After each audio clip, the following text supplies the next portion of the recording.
Bueno, hola, non vos vallades, que quero que veñades a ver a exposición. Por que quero que vexades a exposición? Porque a exposición iba a estar aquí, pero como non deixaban colgar, pois entón temos que facer un vídeo e vedes un anticipo do libro, pero logo tedes que ir a ver a exposición, que é daqui, así dades un paseíño que se vos dá un pouco aire, e, sobre todo, que vades a disfrutar de unha exposición que é moi difícil de volver a ver, de verdad. Ten 20 anos, pero sigue tendo a vixencia deste momento, sigue estando intacta.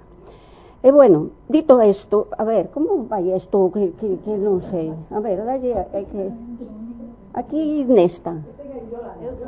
Bueno, vades a estar vendo, mentras eu falo, vades a estar vendo as fotografías do libro e pequenos fragmentos de poemas do libro que van a estar vinculados ás fotografías. Aí sabedes que a primeira edición do libro foi feita por Laiovento. Por que foi feita por Laiovento? Eu, cando finou Luísa, vime con un Word que me trouxe a casa con estruturado xa cas miñas fotos, e non sabía que facer con el, porque na súa casa non sabía, bueno, era... Primeiro empezo polo principio, porque senón estou empezando casi polo final e non hai maneira. Bueno, vos sabedes que eu fago fotos dende o ano 97, convidaba a escritores dicíndolle: esta é unha foto de Cuba e ti me escribes un texto sobre esta foto sabendo que é de Cuba. Así empezou a miña historia de fotografías e textos de escritores.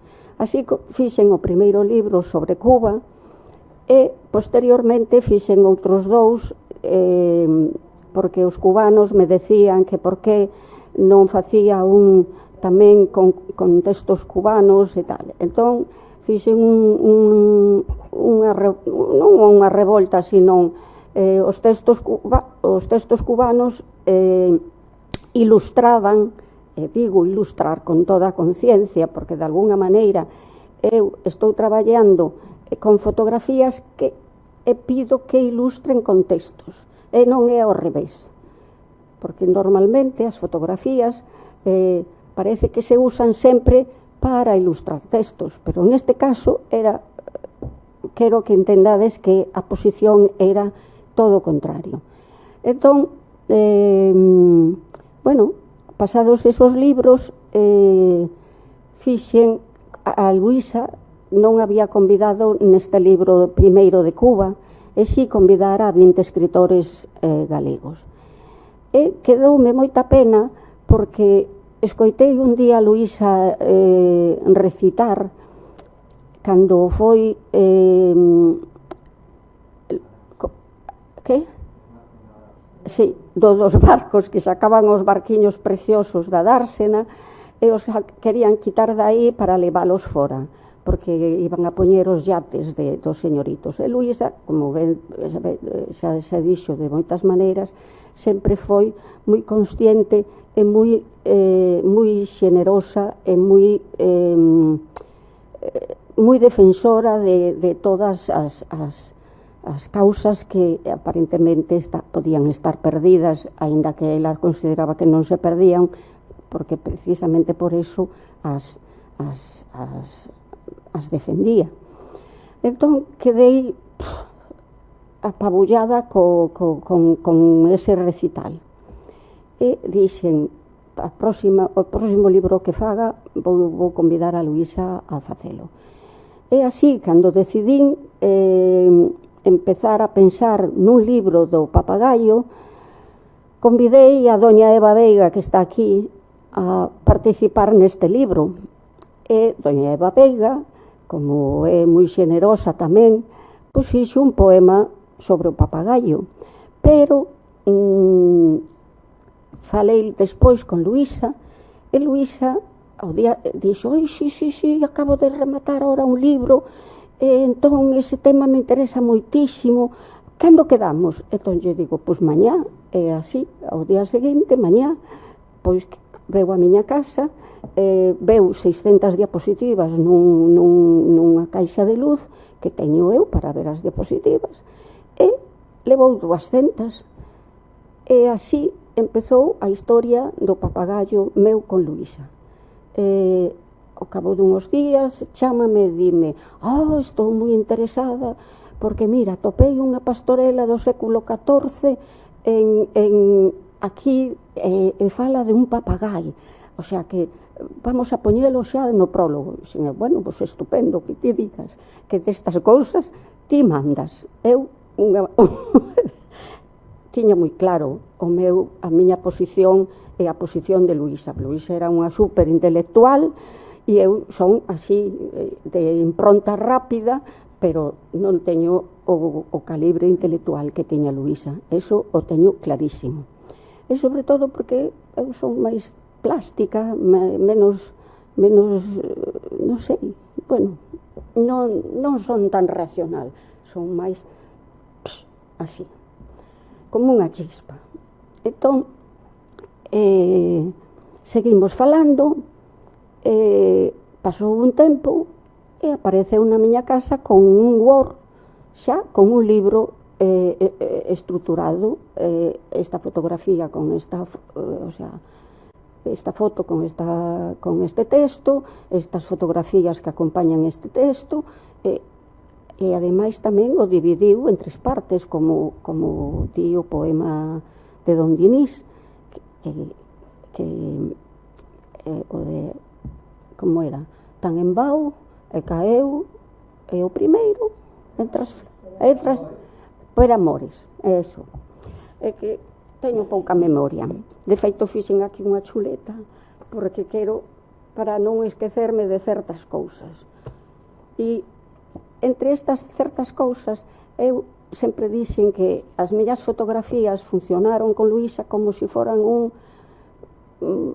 índice para provocar nela o que provocaron as miñas fotos, máis ela o que sentía sobre as mulleres. E sobre o que estaban dicindo antes aquí, hai unha cousa, e tamén dixo Paulino, que Luisa primeiro foi moi intelectual, pero no papagallo deixou de ser toda esa intelectualidade, caeu e de repente ponse a decir palabras que son cotidianas, normais, entre comillas, pero sí normais dentro do mundo que quería falar ela, que era a prostitución. E creo que me dichedes hoxe unha luz especial, porque realmente Luisa empeza a falar aí de todo eso que quería, o sea, todo ese esquema, a dualidade política, música e intelecto. Eu creo que debeu de chegar a esa conclusión no sentido de que empezou a usar, que pasa, que non funciona. Desculpa. Bueno, entón, eu creo que aí sí que se deu conta de que tiña que utilizar palabras, cousas que chegaran a xente. E de que maneira? Claro, foi valentísima, porque cando me veu a miña casa e veu con este texto e o leeu, eu quedei impactada, que eso é certo, quedei impactada por as palabras puta, pola palabra cona, pola palabra unto, o sea, putas que lle dan con unto a cona. ¡Buah! Decía, pero Luisa, eso é impresionante. E me di, te atreverás? Se ti te atreves, eu atrevereime totalmente. Entón, aí dixen, sempre defenderei os teus poemas. Nunca pensei chegar a ter que defender os poemas de Luisa. Nunca o pensei. Pero, por desgracia, sí. E como empecei a defender os poemas de Luisa? Empecei a rumiar que me vía con un poemario complicado que non era fácil de publicar porque, bueno, parecíame a min que non era tan fácil. e sobre todo porque Luisa estaba morta e estaba a familia de Luisa. E eu sabía, por referencias e así, que a familia de Luisa era unha familia, digamos, burguesa, bueno, clásica, digamos. Non era unha familia de esquerdas, lanzada, non, para nada. Entón, tiven a sorte de que unha persoa moi próxima a ela, naquel momento, me dixo, porque lle dixen, que che parece, lle os dou? Me di, ni se te ocurra. E entón, eu quedei cos papeles así, ni se te ocurra, quedei cos papeles, agocheinos na espalda, e así pasou que non se me ocurriu darllos a familia. E quedei con eles. Entón, que fixen? Unha exposición. Decidín, pensei que unha exposición facendo pública os poemas de Luis, unha exposición que eran fotos e poemas, as fotos acompañaban os poemas e os poemas acompañaban as fotos, e a fixen por primeira vez no Colexio de Arquitectos de Coruña. Viñeron moitos amigos, bueno, os vou contar unha anécdota que é divertidísima. Por eso dos conceptos das palabras. Porque en ese momento estaba o presidente do colexio, o presidente da Asociación de Escritores, bueno, digamos, a florinata intelectual da cidade, e quedou todo o mundo alabou os poemas, e desa maneira quedaron xa publicados os poemas en esas paredes, e así sentínme libre para poder ofertarlle a calquer persoa poder reeditar o libro. E quen podía editar ese libro, e quen quería, que tan pronto yo enseñei, quedou impresionado, abraiado, que dixo que él iba a facer todo o posible por publicalo. Pancho, que foi o pai de Luisa musical, o pai de Luisa a nivel intelectual, o pai de Luisa a nivel de afecto e de potenciar esa necesidade que ela tiña do idioma, Pancho Pillado. E efectivamente, Pancho Pillado dixo que o quería publicar el, que o publicaría en Laio Vento, e así foi. E aí pasou a historia.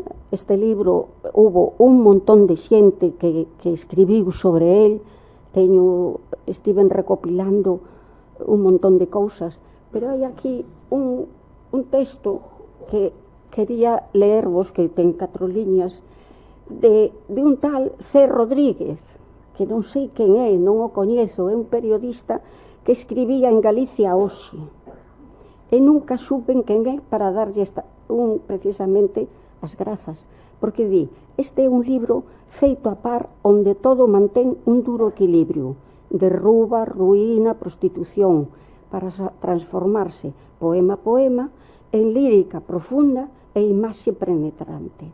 Isto di este home en Galicia Hoxe, e este home supo ver esta historia de Luis e Maiseu.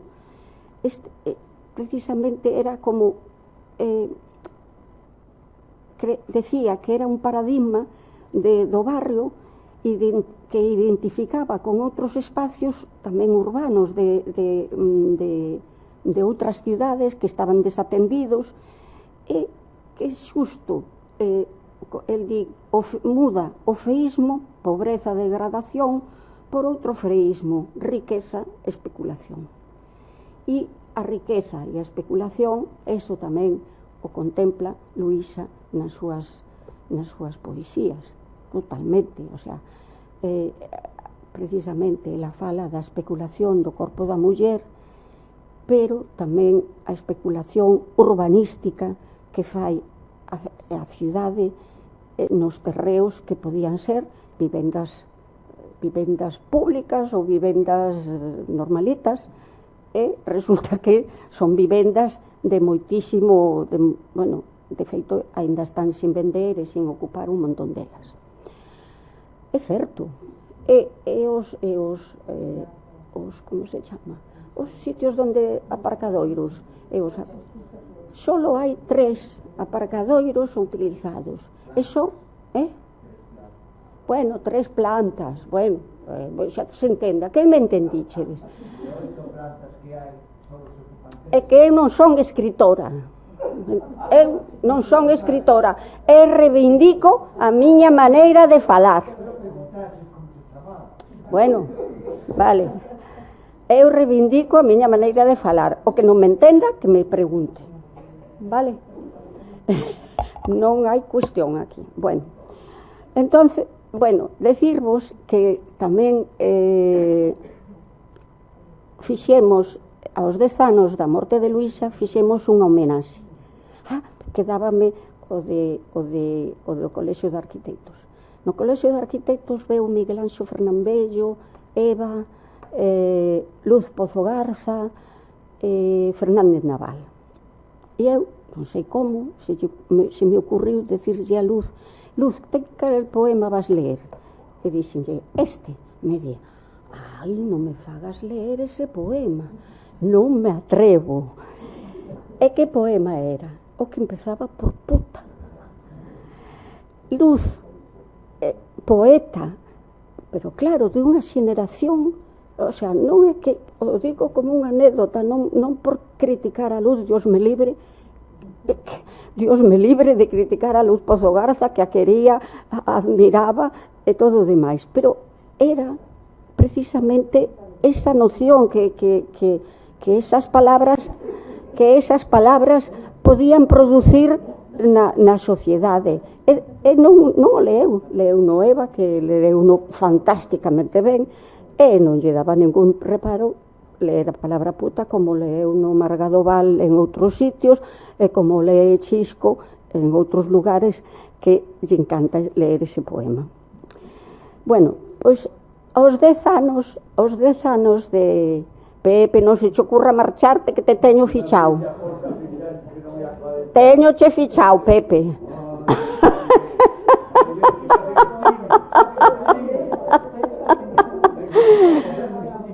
Bueno, a ver, que xa remato xa, veña.